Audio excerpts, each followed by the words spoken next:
That word comfort is the word paraclete. You remember when Christ said that the Spirit he would send another comforter? It's the same word. Same word. Call alongside to help. All right? Which can be done by way of exhortation, entreaty, instruction. This is the way that the Lord's people are comforted in hearing the faith once delivered unto the saints. Their faith is comforted. Their faith is strengthened. They're given much assurance. So that's why he sent Timothy back there, to establish them and to comfort them concerning their faith, and also to let them know, because this is two-way, isn't it? If the Lord has taught you of Christ through a man, not only will that man be concerned about your well-being, but you'll be concerned about his. And that's what we see here, to let them know of his well-being. It's a two-way street, since he had to leave with such precipitation. So they were sitting on their end thinking, what happened to Paul? It's not like today where you can just send an email. You know, when I came all the way back from Malawi, as soon as I got home, I sat down at my computer and fired off an email to let them know I was home safely. By the time I got up the next morning, I had a response. This is our modern day. But for Paul, months had gone by, and they didn't know. They were wondering. But the pure revelation of God concerning Christ. So when we read this here now, we have that full understanding that yes, everything that took place, even this transition from David to Solomon, couldn't have been predicted. Not even David knew one day ahead of time how the Lord would work. But looking back, what does he look back to? The promises of God. That's the same thing any of us have. I don't have tomorrow. I don't even have a second from now.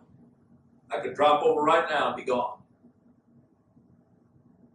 Looking back, I can see that everything that's taken place, all the twists and turns of the road, whatever thoughts and determinations God was directing it all. So there's where we see how this kingdom would be assured, and the ultimate fulfillment of it in the person and work of the Lord Jesus Christ. David was going to go his own way, just like we saw there. I go the way of all earth. So it wasn't anything in him. He knew that this was completely out of his hands. But secondly, we see here in this reading how this kingdom was to be assured in justice and truth. It's not just a matter of saying, well, we got so many Bibles out this year, but be glorified that the Lord would use his word, his gospel, and cause sinners to glorify the word that's Christ, the word. You see. Now, by the word of the Lord here that he uses, that the word of the Lord, that's synonymous with the gospel. That is the word of the Lord. Everything God has ever had to say, he said in his Son, the Lord Jesus Christ, from eternity to eternity. Any word that we have to speak of the Lord is going to be concerning the Lord Jesus Christ, or it's not a word from the Lord. I don't care how nicely and neatly you pack it. It's not a word from the Lord. You know, I trust that you come here and pray for me, that as I speak to you, I will speak a word from the Lord. What is that word going to be? Christ. Christ. That's what he's saying here. Christ is of God. He's not of man. And that word pertains to his work, Christ and him crucified.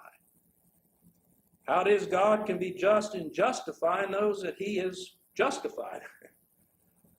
It's through the death of his Son. It's through a just satisfaction. This has everything to do with his person and his offices and his work. Men need to get their eyes off themselves and off the works of their own hands and onto the Lord, onto Christ.